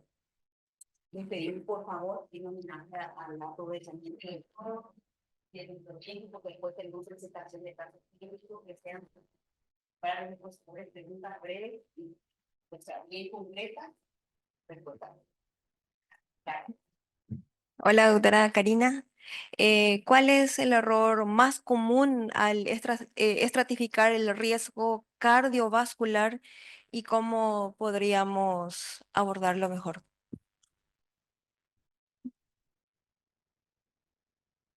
Y así como había comentado en la charla al inicio, es ver al paciente de una manera global, no solamente estratificarlo según los factores de riesgo. Yo el error que más veo, porque trabajo con residentes, es no estratifican al paciente, no empiezan por los scores. Entonces, al no empezar por los scores, ya clasificamos a todo como de alto riesgo o bajo riesgo. Nosotros siempre cuando vemos a un paciente por primera vez tenemos que sacar nuestra calculadora, la que más nos gusta, clasificamos al paciente según el score, ahí ya tenemos nuestros objetivos de LDL, inscribir en las fichas de objetivo de LDL, y a partir de ahí empezar a estudiarle al paciente desde su laboratorio, de los más básicos y a partir de ahí ir escalando. No irnos de forma muy agresiva a los estudios de imágenes más complejos, que es lo que yo estoy viendo más, y sino empezar de lo más simple a lo más complejo. Eso es lo que yo veo en los residentes muchas veces, no están utilizando las calculadoras, entonces en su mente no están pudiendo clasificar al paciente según el riesgo cardiovascular desde lo más básico. Eso al menos mi opinión personal. Sí, Gustavo, te quería preguntar si después de esta brillante charla que diste, vos preconizarías el uso de inclisiran en los síndromes coronarios agudos. Mira, para ser honesto, el beneficio neto fue visto en los anticuerpos monoclonales, específicamente en el arilocumab, que es el que realmente tiene evidencia en ese punto, ¿verdad? Creo que al ser incluido en la guía, yo en primer lugar utilizaría arilocumab, ¿verdad? Pero también la guía hace hincapié en el inclisiran como una segunda opción, como los beneficios propios que produce la disminución del LDL colesterol y la estabilización de la placa que se vio con el mecanismo de disminuir la PCSK9. Yo primero utilizaría el arilocumab, que está próximo a entrar en nuestro país, y el inclisiran, que ya lo tenemos dando vueltas en el país. O sea, existe una posibilidad de que cuando ingrese el paciente ya se le pueda indicar un inhibidor del PCSK9. Sí, pero en caso concreto, como decía la guía, no era una forma, no era estándar a todos los pacientes, sino era exclusivamente en aquellos que estaban ya recibiendo dosis alta de estatinas y en el que el momento de ingresarlo, tú encontrás que tiene un LDL colesterol muy por encima del objetivo terapéutico o en aquellos en quienes no estaban tomando por el hecho de que hacían una intolerancia a las estatinas o lo habían dejado, entonces tomás como un fármaco no estatínico. Es una opción terapéutica hoy por hoy, no es un estándar de manejo. Doctor, un comentario particular como hemodinamista. Aquellos pacientes que ustedes reciben con nuestros informes con placas coronarias leves, ¿sí? Nosotros normalmente no cubrimos con malla de Sten esas lesiones, ¿verdad? Entonces, a ellos, a esos pacientes, ¿le indicarías este tratamiento actualmente o de entrada o primeramente esperarías alcanzar el colesterol LDL con el tratamiento de estatina? ¿Cómo abordarías eso? Más bien una opinión como cardiólogo clínico. Como cardiólogo clínico te diría de que quemaría etapas. En primer lugar, yo creo que el estudio Asteroid, como todos se acuerdan, con rosuvastatina, ya ha demostrado que es muy útil en la regresión de la placa en placas leves a moderadas, ¿verdad? Trataría de seguir el camino de las estatinas si no logro el objetivo terapéutico, ¿verdad?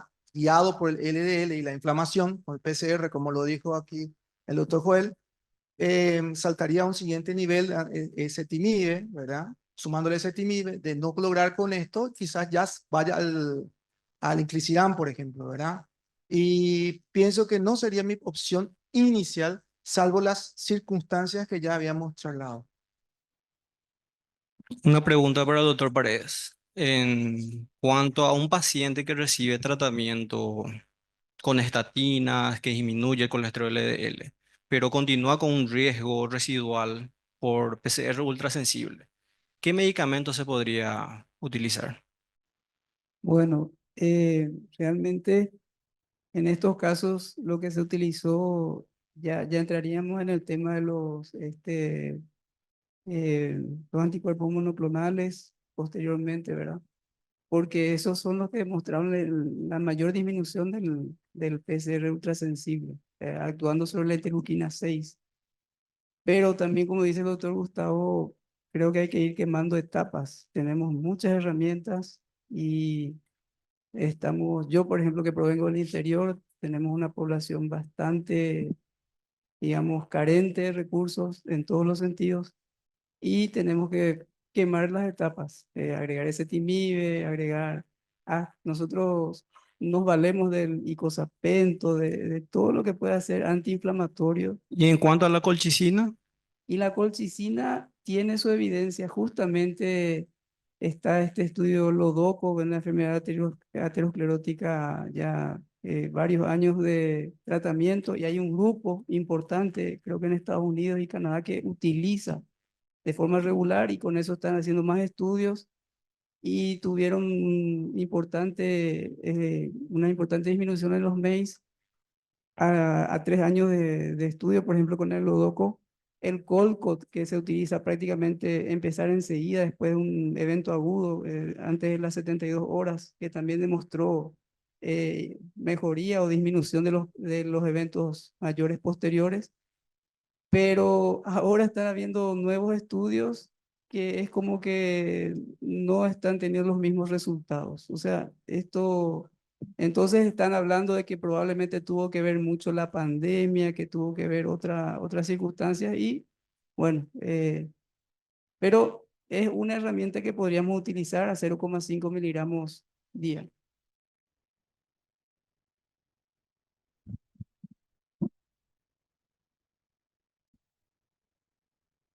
¿No hay más preguntas?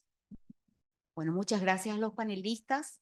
Vamos a seguir ahora con los casos clínicos. Le pedimos al doctor González que pase adelante para dirigir y el doctor Alexis Acuña para presentar los casos clínicos.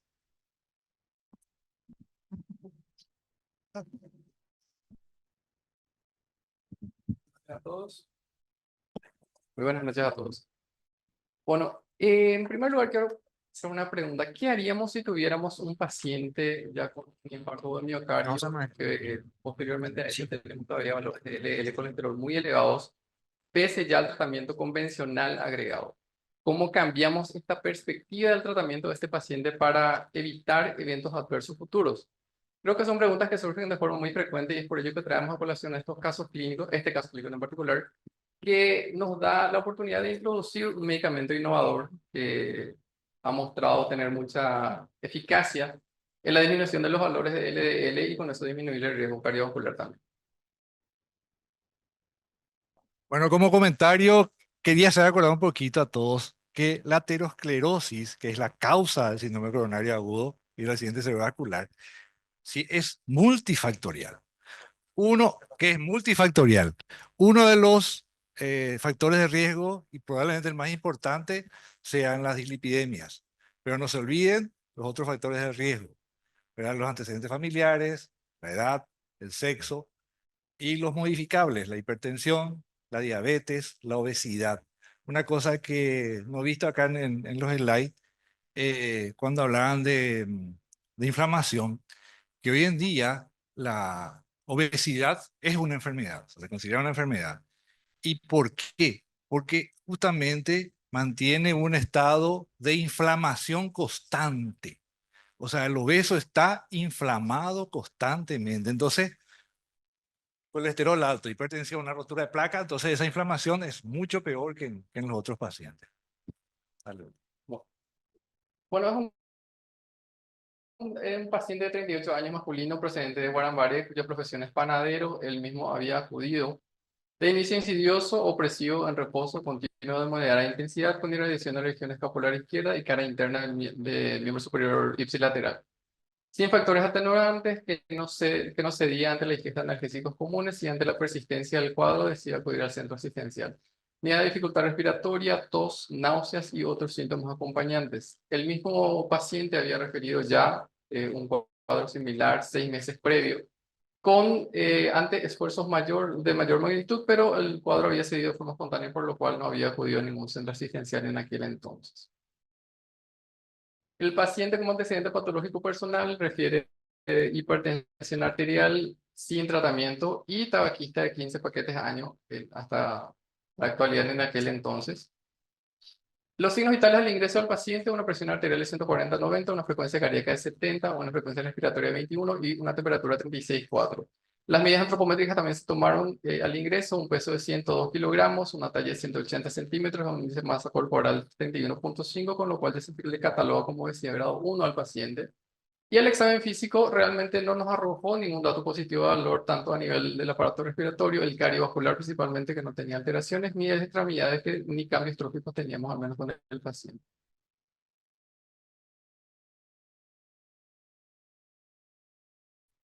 Por ello se le solicita estudios complementarios, la analítica completa y la radiografía de tórax. Un segundito, ¿verdad? Sí. Quería comentar un poquito, paciente extremadamente joven, 38 años, pero con factores de riesgo importantes, hipertenso, no tratado, fumador de varios cigarrillos y obeso, ¿verdad? Ingresa por un cuadro de, de un síndrome coronario típico, ¿verdad? Y en este caso, en estos casos es muy importante, ¿verdad? La clínica, que es típica, ¿verdad? Y el electrocardiograma. Con eso nosotros tenemos que definir nuestra terapéutica inicial. ¿Qué tenemos ahí otro? Bueno, un electrocardiograma de 12 derivaciones donde podemos ver un ritmo sinusal regular, una frecuencia de 60 aproximadamente. Y lo que sí llama mucho la atención es la presencia de ondas cuya en cara inferior. De 2, de 3 y ABF. Una rectificación del ST a nivel de cara lateral alta y una R alta en precordiales, principalmente B1 y B2. 5 horas de evolución, aparentemente, ¿verdad? Y sin embargo ya vemos un electrocardiograma de un infarto establecido. ¿Sí o no? Sí.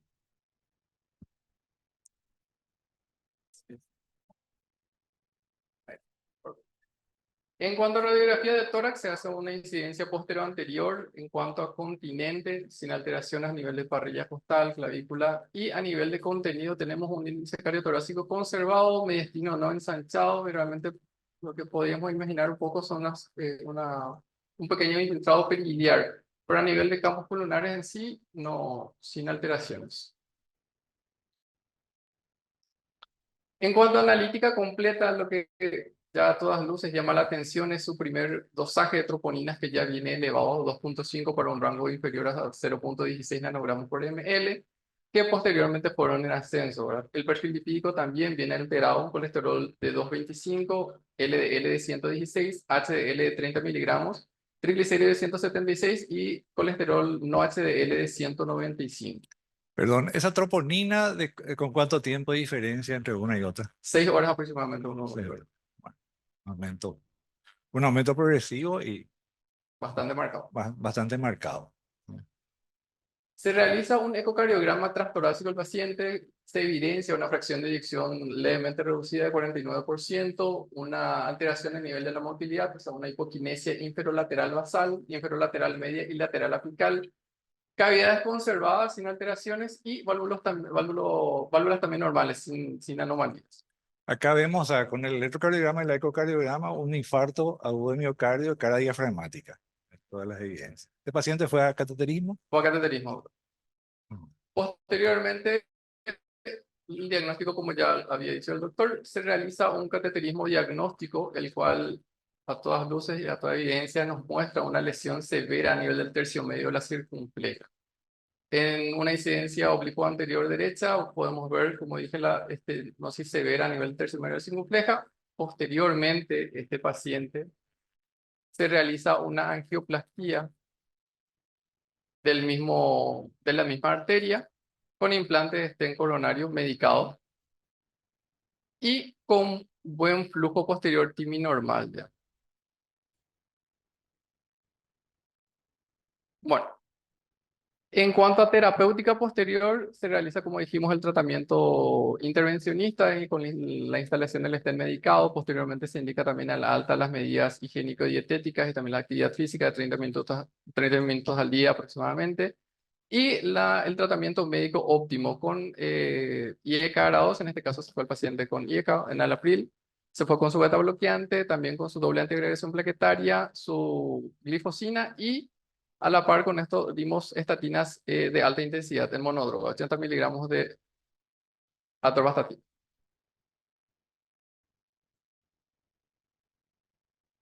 Bueno. En el seguimiento ambulatorio posterior, los valores de se fueron dosando de manera progresiva para ver, justamente para llegar a objetivo, como ya había mencionado la doctora Ibarrola, del menor a 55 para este caso en una prevención secundaria ya, por el evento que ya había tenido el paciente. Perdón. Entonces, bien claro que aquí que es un paciente de muy alto riesgo, ¿verdad? Una prevención secundaria, un paciente que hizo un infarto de miocardio, pero entonces donde tenemos que lograr valores de colesterol por debajo de 55 miligramos por decilitro. Con la primera terapéutica de atorvastatina de 80 miligramos, o sea, una estatina de alta intensidad, realmente si bien logramos una reducción de LDL colesterol, ni siquiera llegamos a la disminución de menos de 100 miligramos por decilitro. Es por ello que se combina este fármaco con ezetimibe de 10 miligramos. De vuelta no logramos los objetivos de LDL. Y como última alternativa, lo que pudimos hacer realmente en este caso es cambiar esa atorvastatina por rosuvastatina 40 miligramos y combinando otra vez con ezetimibe de 10 miligramos. Como podemos ver en el gráfico, si bien hubo un descenso, fue muy poco el descenso de este valor de LDL que se dio en todos estos meses de seguimiento con el paciente y no llegamos a objetivo en ningún momento. De hecho, no llegamos a bajar ni siquiera menos de 100 miligramos por decilitro en ninguno de los dosajes de LDL colesterol. ¿Qué tal la dieta del paciente? ¿Se adhirió? Sí, justamente el paciente era muy adherente al tratamiento, tanto las medidas higiénico-dietéticas llegó casi en todo este tiempo, casi llegó a la norma, al normopeso. El paciente se llevó con un nutricionista, mejor dicho. También llegó a hacer las actividades físicas recomendadas y él siempre refirió, también dejó el hábito tabáquico y también refirió haber tomado las medicaciones sin haber abandonado ninguna de las. O sea, realmente se cumplieron todos los objetivos, excepto el valor de LDL ahora con él. En cuanto a cumplimiento terapéutico, realmente el paciente es bastante adherente.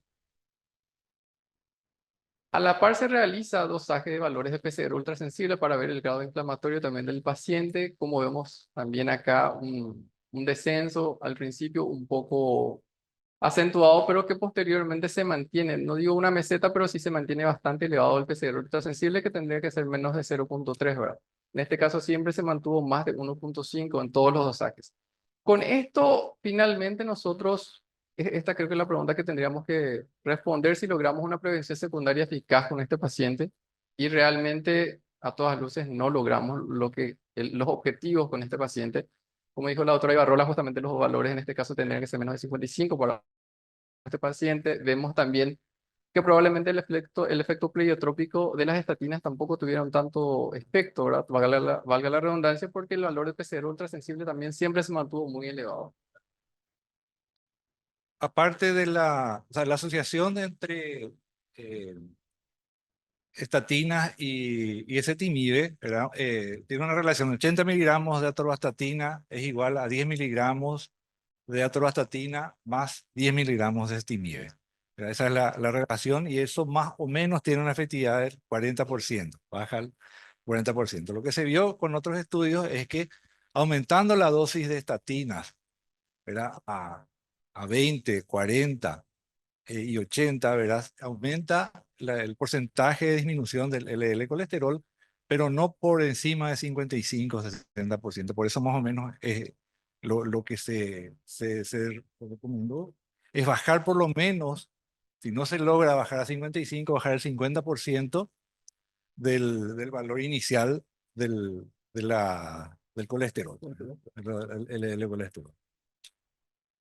Bueno, con todo esto, como ya nos dijo el doctor, no se logró el descenso deseado de los valores de LDL, con lo que sabemos de la parte inflamatoria, con todo lo que es el efecto pleiotrópico de las estatinas, los valores deseados de LDL. Bueno, ¿qué más podíamos hacerle a este paciente? Y bueno, en este caso optamos por una aplicación de un inhibidor de la PCSK9 que, gracias a las farmacéuticas, ya tenemos disponible en nuestra sociedad ahora. Entonces, el mismo se realiza la aplicación de este inhibidor de PCSK9 y a todas luces podemos ver realmente los dosajes posteriores de LDL y también en el gráfico de al lado de PCR ultrasensible que también fueron en descenso con una rampa descendente bastante marcada.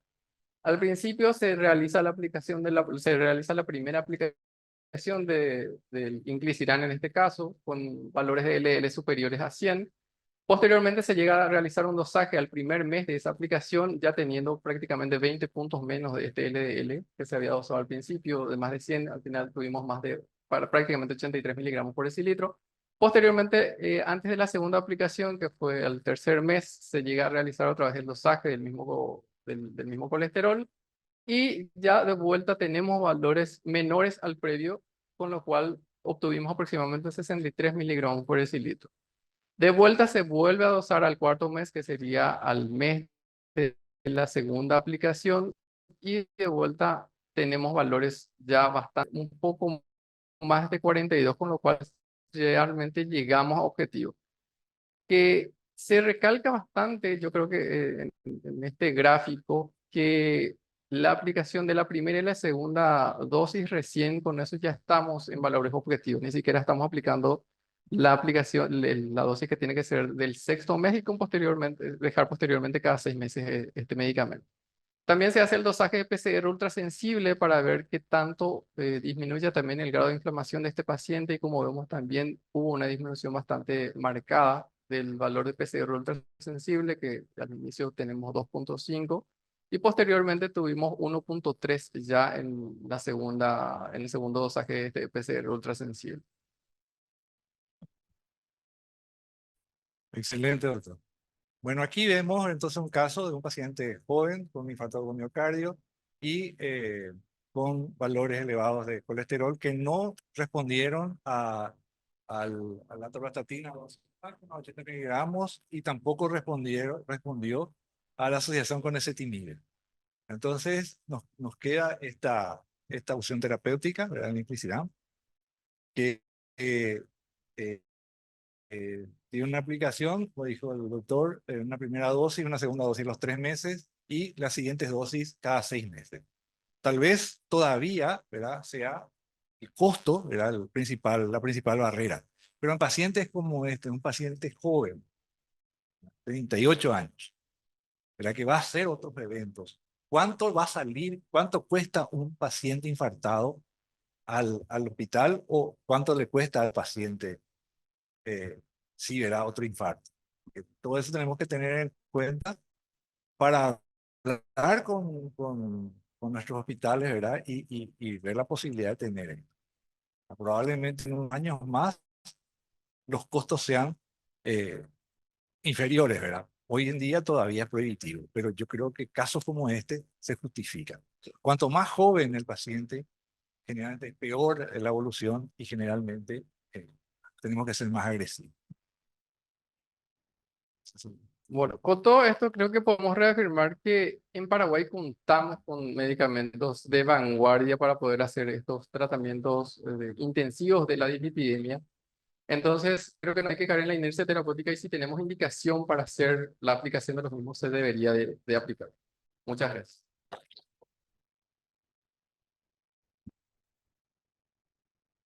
Doctora, el doctor Cursel quiere hacer un comentario. Gracias, doctor. Yo creo que tenemos que ser prácticos y razonables. Muchacho joven, obeso, no se hizo mucho hincapié, fumador, hipertenso, que tuvo ya un infarto hace 6 meses y que pasó desapercibido y que se evidencia en el electro. S23ABF es viejo, no es nuevo. No hay electros secuenciales, por lo menos no se mostró, ¿verdad? Esa curva está diciendo simplemente de que hay un fenómeno isquémico agudo, es un cuadro coronario agudo, ¿verdad? Se hizo la angio, etcétera, ¿verdad? Perfecto. Estaba muy bien indicado. Entonces, yo creo que este señor tuvo un infarto inferior hace 6 meses, pasó probablemente desapercibido, que es lo frecuente, le falta la diabetes, que es lo que suele pasar, ¿verdad? Hace un cuadro, nuevo evento agudo, se lo trata bien, ¿verdad? Y bueno, ¿qué se hace con este señor? Después de este cuadro agudo, en el cual se utilizó, yo creo, muy bien, porque la gente se apura y quiere ver resultados, ¿verdad? A todos les interesa el resultado. El paciente obligatoriamente va a perder peso porque está por mucho miedo. Hace su dieta, bla, bla, bla, bla, se pone en órbita, ¿verdad? Y después, ¿qué pasa con este señor? Este enorme gasto que se hizo se puso prácticamente a cero, pero se olvidó una cosa. ¿Qué pasó con el resto de las arterias? ¿Por qué hizo la isquemia aguda? ¿Dónde están las lesiones que no se ven que justifiquen esa isquemia? Para mí, allí hay también un comprometimiento posterior. R alta, T positiva, o sea que es la ventana inversa de lo que tiene que ser. Hay un comprometimiento posterior. Entonces, ¿qué pasó? Hay un fenómeno espástico, hay otro factor que esté condicionando eso. Entonces, yo creo que hay que estudiar un poquito más, ¿verdad? Entonces, pasa a la categoría de pacientes que deben ser considerados en un grupo muy especial, porque como muy bien dijo el doctor González, va a volver a infartar. En cualquier momento va a volver a infartar. Entonces, hacer la profilaxis secundaria, ¿verdad?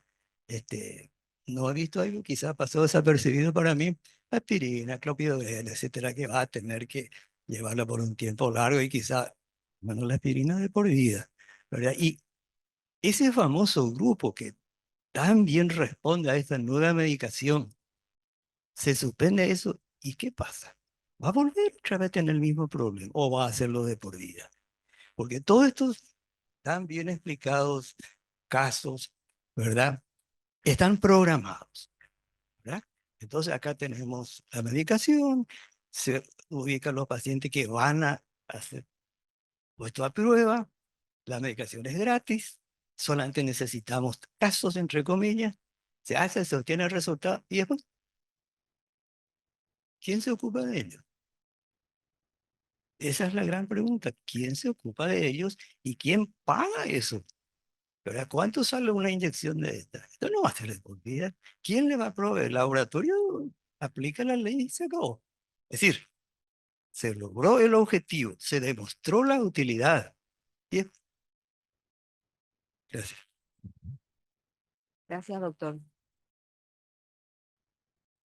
Bueno, antes de pasar al brindis, quiero puntualizar en algunas cositas muy interesantes que debemos llevar a la casa de cada una de las exposiciones que estuvieron realmente muy útiles. La doctora Scavenius mencionó y recalcó que el score de calcio sirve para prevención primaria, no para prevención secundaria. El doctor Joel Paredes destacó que la proteína, la PCR ultrasensible con la que contamos, es el mejor marcador, es uno de los mejores marcadores de inflamación, y que las estatinas, nuestras queridas y antiguas estatinas, es uno de los mejores antiinflamatorios, ¿no? ¿Sí? La autora Ibarrola dijo que finalmente que sí, que lo más bajo es lo mejor, más bajo es mejor y por mucho tiempo, o sea, todo el tiempo que fuera posible. Finalmente el doctor Gustavo Escalada resaltó nomás los beneficios de las nuevas terapias, las innovadoras terapias en bajar los lípidos, que no está al alcance de todos, pero que debemos concientizar a nuestros pacientes de los beneficios de eso y que la vida, como dice el doctor González, la vida es lo más costoso que tenemos y tenemos que hacer todo lo posible por recibir lo mejor en cada caso.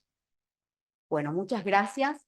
De nuevo, muchas gracias a la sociedad auspiciante, primero a la Sociedad Paraguaya de Cardiología por reunirnos hoy, a la Sociedad de Medicina Interna, a la Sociedad de Medicina Familiar, a la Sociedad de Hipertensión, Sociedad de Endocrinología y finalmente, muchas gracias a Casa Boller por apoyarnos y hacer propicia esta ocasión para encontrarnos y aprender. Y ahora pasamos al brindis. Gracias a todos por la presencia.